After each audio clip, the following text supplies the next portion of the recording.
ازدواجی زندگی کے آداب جو ہیں، ایک نیا قانون مصر میں گزشتہ 50 سال سے قانون بنایا گیا مصر کے اندر کہ جب ان کے بچے یعنی شادی کی عمر کو پہنچ جاتے ہیں، وہ کہتے ہیں کہ ہماری شادی کرو، شادی کرنے سے پہلے انہوں نے قانون بنایا ہے اگر لڑکی ہو یا لڑکا ہو، وہ 10 دن انہوں نے ایک دارالافتاء بنایا ہے، اس میں وہ نکاح کے حوالے سے، طلاق کے حوالے سے، میاں بیوی کے آپس میں معاملات کہ ہم نے زندگی کیسے گزارنی ہے، یہ سارے مسائل 10 دن وہ سیکھتے ہیں۔ جس کی شادی ہونی ہے، شادی رجسٹر تب ہوگی جب یہ سرٹیفکیٹ 10 دن یعنی یہ علم حاصل کر کے نکاح کے حوالے سے، طلاق کے حوالے سے، میاں بیوی کے حقوق کے حوالے سے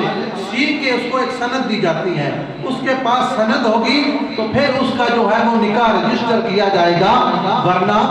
نہیں کیا جائے گا۔ تو یہ بھی یعنی ایک اصول جو ہے وہ علماء نے بیان کیا ہے۔ تیسرا اصول جو ہے وہ اخلاق حسنہ، اخلاق